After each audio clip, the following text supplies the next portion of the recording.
We're here for another lesson of our confirmation lesson, and this is our next to last session.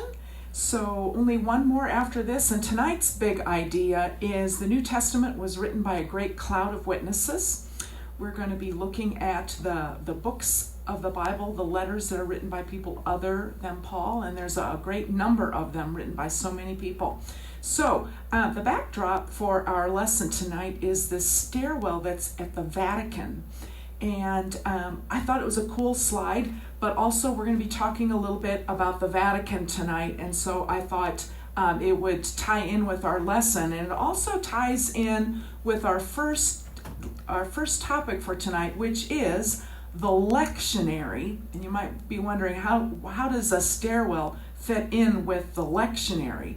Well, so we have our church year calendar, and the church year, as opposed to our calendar year, starts up at the top here with the season of Advent, and Advent is usually either the last Sunday in November or the first Sunday in December.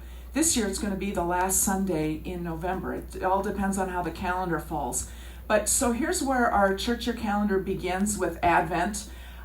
There's the 4 Sundays in Advent, and you might notice that there's colors here too. This color is blue, and so the paraments in the season of Advent are blue. Then we go into the Christmas season, and the Christmas season, Les, I'm going to have a question for you.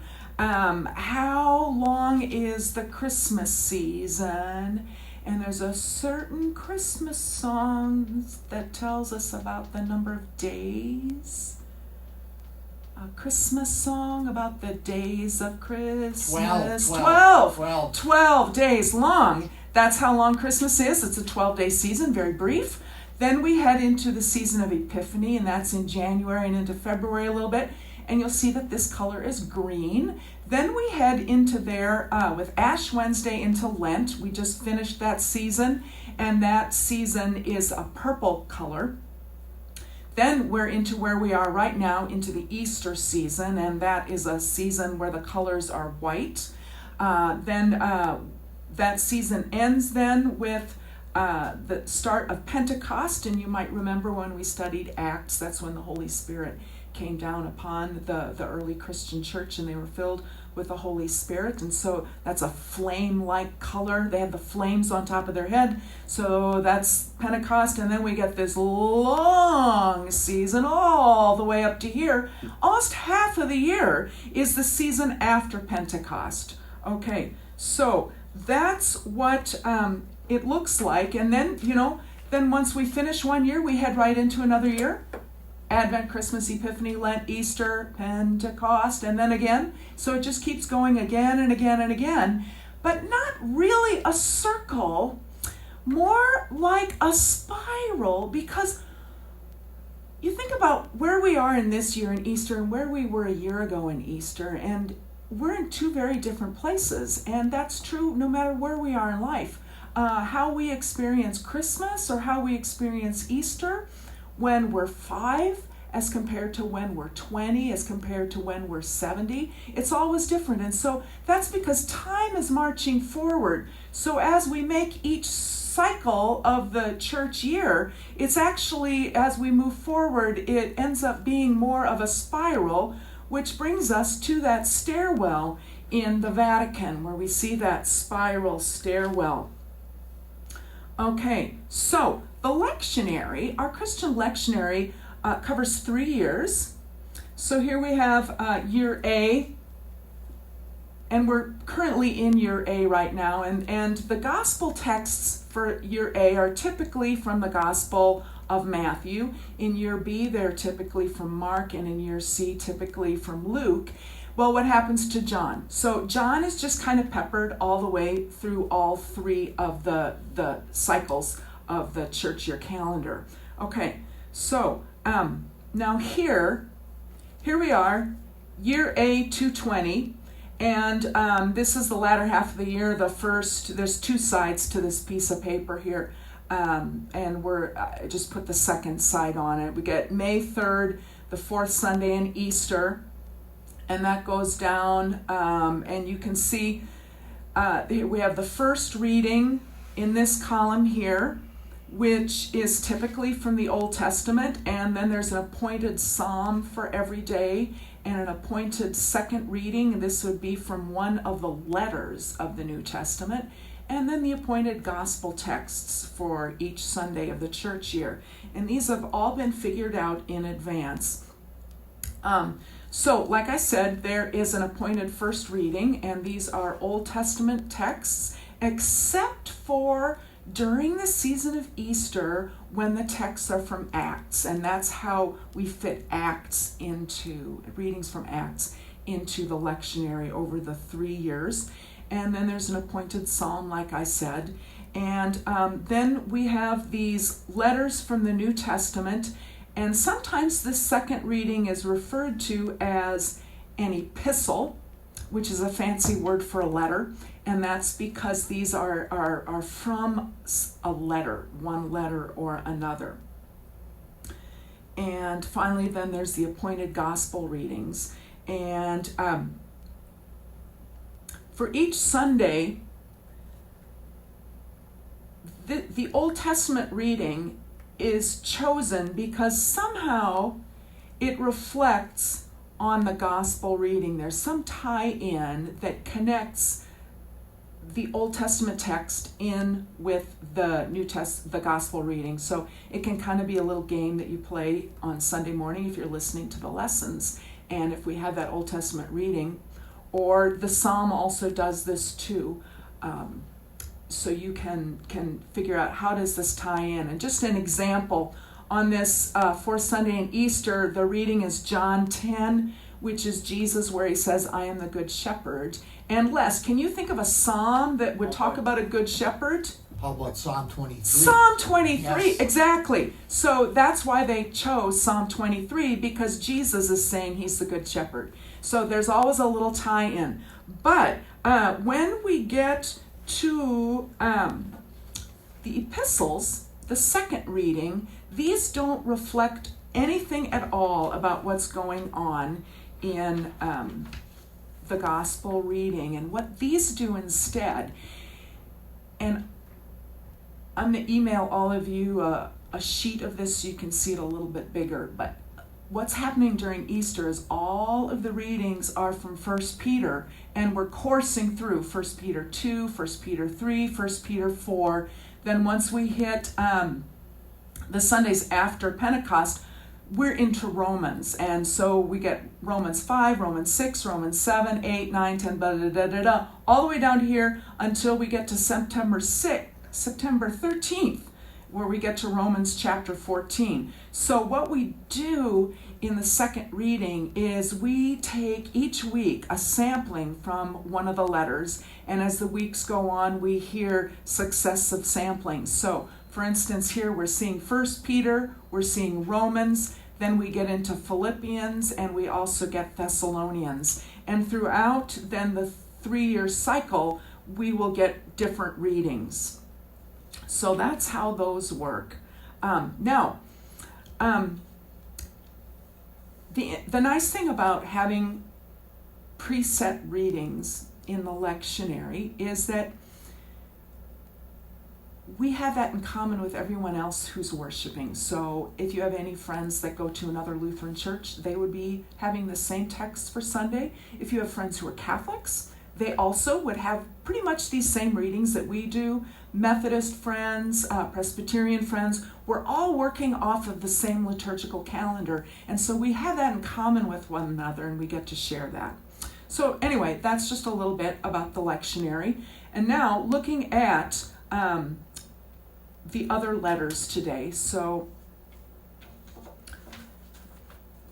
in our little library of the New Testament, we began our look with the Gospel, Matthew, Mark, Luke, John, looking at the life of Jesus, and then we went into the book of Acts that looked at what happened in the first generation church. All of these green books here are letters that Paul wrote or were attributed to Paul, and now we're looking at these books today: James, 1st and 2nd Peter, 1st, 2nd and 3rd John, and Jude. Okay, so what do we know about these people? James, the book of James, tradition holds that this James is the brother of Jesus, James the brother of Jesus. And he was the leader of the first century, the first generation church in Jerusalem. At first, James and Peter were in Jerusalem, and they kind of were the top leadership of the church in Jerusalem. But Peter ends up going to Rome, and we're going to talk about him a little bit more as we go on. But that left James then as the leader of the church in Jerusalem. And then we have the two letters that are attributed to Peter. And then we have 1st and 2nd and 3rd John. And Les, a question for you. So as we look at these three books of John, what color are they? Blue. They're blue. Do you see any other blue books on the library shelf? The first one written by John. John, okay. So that's kind of ties together, right? Yes, it does. Yep. So they're all written by John. Any other blue and books? Revelation was written by John. And Revelation. So we're going to look at that. That's the topic of our lesson next week. Okay. But that is also written by John. So finally we have the book of Jude. And who is Jude? Well, here is the salutation at the beginning of the letter. Jude, a servant of Jesus Christ and brother of James. So a question for you, Les. Who did we say James's brother was? Jesus. Jesus. So if Jude is the brother of James, then who else might James be related to? Jesus. Jesus, yeah. Yes. Okay. So, yeah. So these books, these other letters, really address a variety of topics, our life together as a faith community, encouraging one another in the face of hardship, and a call to faith. So not really going to say much more about those letters, but for the rest of the lesson, I wanted to tell you about the end of Peter's life. Here we have a picture of St. Peter's Cathedral in Rome. This is in the Vatican, and I wanted to point out this obelisk here, right there. And an obelisk is like the Washington Monument. It's a really, really tall, spiky art form, really tall, and it has the kind of four sides to it with a little pyramid on the top. And so that is an obelisk. And this one is located, so here you see St. Paul's Cathedral, and here's the plaza in the front, and it's right there in the middle of the plaza. And I also wanted just to point out the dome, okay? So be aware of the dome and where it is, because we're going to overlay this right now with the original St. Peter's Cathedral. And this building was St. Peter's Cathedral that was still around in Martin Luther's day, and it kind of ties in with our whole Lutheran Reformation too, early 1500s, and this building is about 1500 years old, and it's getting pretty dilapidated, and they're realizing that the building is really even beyond just repair. They really need to raise it down and build the new St. Peter's Cathedral that we have now. So they had to raise money, and that was where we got into the indulgences and the whole Lutheran Reformation. But I wanted to point out, Les, do you see the obelisk in the picture? Yes, right in the middle with the square. Over there. Okay. Oh, there it is. Yeah. Okay. And I wanted to point out this cross-like structure in the main St. Peter's Cathedral. Now that spot right there where it intersects, that is the spot where today's dome is located. So that was the altar area of the old St. Peter's Cathedral and the altar area of the St. Peter's Cathedral we have today, exactly over that spot. But you'll remember that the obelisk was way down here. Actually, it's even off screen as this stretches further. So it would have been about right here. And now that obelisk is over here. So somebody moved the obelisk, right? Mm-hmm. Yeah, okay. Now one more paint, okay. So in ancient Rome, when they had horse races, they would have them in what they called a circus, okay? And here you can see the chariots going around. Actually, on Sunday afternoon, on Easter Sunday, they had Ben-Hur on television, and I watched that. And of course, there's the big race chariot scene in Ben-Hur. And this is the racetrack, and they called it a circus because they went around and around and around. Now, Les, what do you see standing? Oh, so here in the middle, we have this thing in the middle is called a spina, and you can get our word spine from that. So it's aptly named because it's kind of the spine around which the charioteers go around and around. And Les, what do you see standing in the middle of the spina? The big tower. The obelisks. Obelisk. Yes, Yeah, they've right got there. obelisks in the middle of there. And here we see an ancient ruins of a Roman circus. And you can see here's where the stands would have been located. And here's the spina. And Les, what do you see located in the middle? Right, there's an obelisk. Oh, there's an obelisk right there. Exactly. So, the other thing that they had located in the spina here is sometimes they would crucify people in the middle of the spina, so that if you're at the chariot races and it's in between races and you're getting a little bored and there's nothing else to watch, well, you can always watch someone dying in excruciating agony on on a cross. So they crucified people there, and that ties in with our story. Now, this picture's a little complicated, but in the black outline, you can see the outline for the present day St. Peter's Cathedral.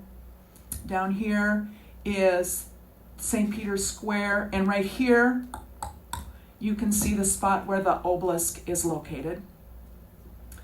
Then in this brown outline, you can see the outline of the old St. Peter's Cathedral, okay? And you can see here is where the dome of the present St. Peter's Cathedral is, and right there, the altar area of the old St. Peter's Cathedral, right there. Here you can see the obelisk in its former position, its original position, and look how it is right on this circus. This is the Circus of Nero. It was located on the outskirts of Rome. And so they kind of extended those lines down. It wouldn't have gone clear out there. But you can see that the obelisk in its former position was right down the spina of the Circus of Nero. And it's believed that St. Peter was crucified at the Circus of Nero. And it's believed that the spot where he was crucified was about right here. And one of the traditions about Peter is that he did not want to be crucified in the position of Jesus, and so he said that he wanted to be crucified upside down so that he wouldn't be in the same position of being crucified as Jesus. And so then that's why the cross of St. Peter is an X form, so that he could have been crucified upside down. Anyway, that's just explains that. But now, after he died, then his Christian community retrieved his body, and they had to bury it. And of course, you would want to bury it as close as possible. And there was a cemetery right there. Now, just take a look at this. Here's that altar area right there, okay? There's the cemetery, all right. Now, we're gonna move to the inside of St. Peter's Cathedral. It's quite ornate in there. And we're looking from the back of the church up towards the front of the church. And right here, you can see the opening to the dome. And then there's a funny structure here. As we look a little closer up there, you can see the dome with the light streaming down, and there's this funny structure here that's built over the altar area, and that's called a baldachin. It's kind of a little canopy. It's a canopy structure, and so here you see the dome up here you see the baldachin, and then right there you see the altar area, steps up to the altar area. So we've got the dome, the canopy, the altar right there. And here we get a side view. So here you see the baldachin right here. There's the domed area. Baldachin right there is the altar area. And then you see this thing right here, it looks like a stairwell. That is a stairwell, and that'll lead you down to the church basement. There's a church basement. Les, when you were in Rome, did you go down to the church basement? Yes. Yeah. Yes. Another interesting fact I remember is that the Pope is the only person that can preach at the Baldwin. No other. Is that right? Yeah, no other fathers or priests can preach. Only the Pope can preach at that particular altar. So here you see the altar, and now you see in the church basement, there's something right directly underneath the altar. Here we are in the church basement, and this guy is standing in front of that area, and there's plexiglass right here, so you can't go in there. But it says here, Sepulchrum Sancti Petri Apostoli, the sepulcher, or the grave of St. Peter the Apostle. So Peter's grave is back here, all right? So this guy is standing there, and if he were to turn around and face the other way, this is what he'd see. And Les, when I was there, it felt like a church basement. Did it feel like a church basement to you? Damn. Yeah, it feels like a church basement. It's kind of funny. And there are these little domed areas going up and down all the way to the back. And there are popes that are buried there. There's Pope John the 23rd's, the area where he has been buried. And the interesting thing here is, here we are facing that way again. So St. Peter is buried here, and the closer a pope is buried to St. Peter, it kind of is a hierarchy of importance. And when I was there back in 2007, John the 23rd was right there, but I guess they bumped him down. Once John Paul II died, okay, then he was considered like, we've got to put him as close to Peter as possible. Mm-hmm. So John the 23rd got bumped down one, I guess. So just a little interesting thing there. And then, where am I at? Oh, here I am. All right. So here we are looking again at St. Peter's grave, but the interesting thing is St. Peter is not actually buried right there. There is a level underneath, okay? So here we are again at our elevation picture. Here you see the main elevation area. And here you see the church basement level area right there with the archways for the alcoves of each of the dead popes. That is the area that the man was looking at. And underneath there is a buried level. It's underground, and you can see there's something still right underneath this whole area here. And this is a bird's eye view. If you were to look at that lower level from the air, this is what it would look like. And this happened during the 1950s. The Catholic Church did an excavation of what was underneath St. Peter's Cathedral, and they call it the scavi, and you can kind of hear our word excavation in there. So they excavated underneath it, and what they found were basically the streets of the old cemetery. So you can kind of see this main street wandering through here, right? And then there are little buildings that are off, and these were mausoleums. So rather than burying people underground in that day, they would build little above ground mausoleums, and you would have your family mausoleum, and that's where you would bury people. So they don't allow you to take pictures in the scavi, but they have posted a few of them online, and here you can get a view of when you go into the Scavi. It's kind of narrow in there, but you see buildings on the left and buildings on the right, and they're just like outside buildings. That's because at one point they were outside. And here you can see a little doorway that leads into one of these little mausoleums. And here's a view of inside a mausoleum. And what would happen is, so let's say someone in your family dies, you would bring that body in and you would lay it in one of these larger areas that can accommodate a body. Then as all of the flesh rotted off of that body, all you're left with are the bones, and you would put them in a bone box. There you can see a bone box, and it's called an ossuary. So that then you would put, you could have someone maybe that just recently died and you wanted to put them in a more prominent display, but you have all of these alcoves where you can put then the bones of the people in your family who have died. Okay, so what they started noticing, I'm going to go back to this one again. Down here, these mausoleums down here have a lot of pagan markings in their mausoleums, but as you come down closer to this end, they started seeing more Christian artwork, okay? And so it's like this older part was before Christianity, but as you encroach down on this end, you see much more Christian artwork in the mausoleums there.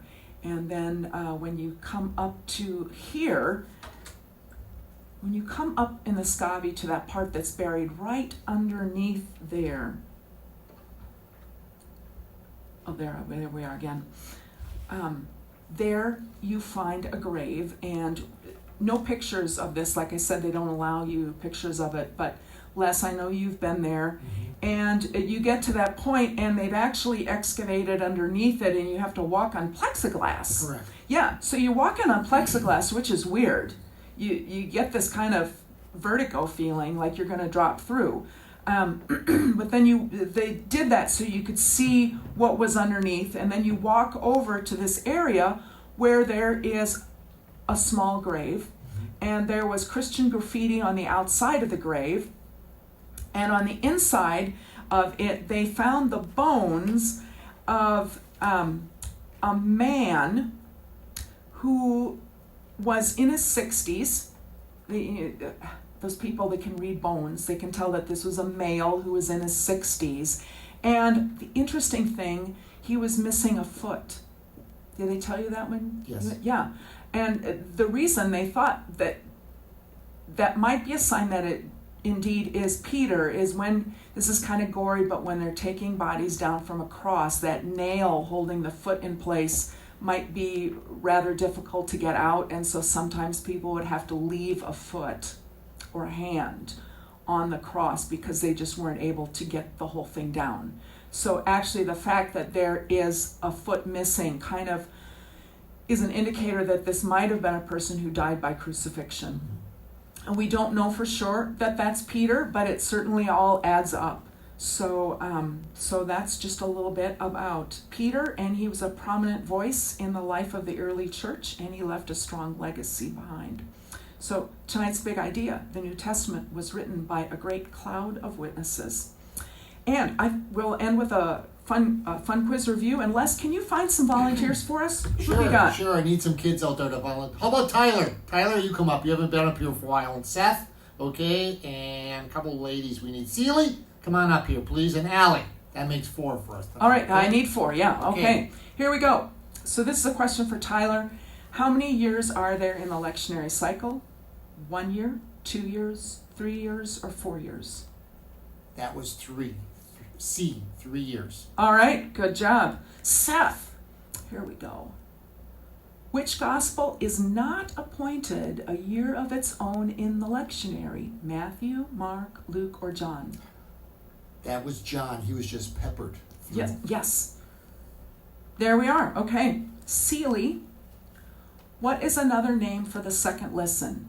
A, epistle, B, New Testament lesson, or C, letter? Seeley said that was A, epistle. Good answer. All right, and Allie, final question for you. Peter died naturally as an old man, true or false? Allie whispered in my ear. She said it was false. Correct answer. All right. Thank you all for your help with the fun quiz review. And now, before we close, we'll do our New Testament cheer. So here we go. Matthew, Mark, Luke, John. Matthew, Mark, Luke, John. Matthew, Mark, Luke, John. Acts and Romans. 1st and 2nd Corinthians. 1st and 2nd Corinthians. 1st and 2nd Corinthians. Galatians and Ephesians. Philippians, Colossians. 1st and 2nd Thessalonians. 1st and 2nd Timothy. Titus, Philemon, Hebrews and James, 1st and 2nd Peter, 1st and 2nd and 3rd John, Jude, and Revelation. All right. All right, so we're ready for the Lord's Prayer. Can you lead us in that? We'll do. We're ready. Our Father, who art in heaven, hallowed be thy name. Thy kingdom come, thy will be done, on earth as it is in heaven. Give us this day our daily bread, and forgive us our trespasses, as we forgive those who trespass against us. And lead us not into temptation, but deliver us from evil. For thine is the kingdom, and the power, and the glory, forever and ever. Amen. All right, now you can meet as your family, and God be with you.